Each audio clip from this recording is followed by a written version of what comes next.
Got a fully charged up battery, but look at this.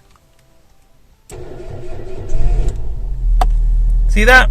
So when you start, it really struggles. And so I've had the starter motor changed, and look how good it is now. Starts first time, no problems, no nasty noises or anything. No warning lights. Let me show you again. So I'll turn the car off. Watch this. There you go. Starts fantastically. No more of that weird noise happening anymore. There you are. Hope that helped everyone. Do like and subscribe. Bye bye.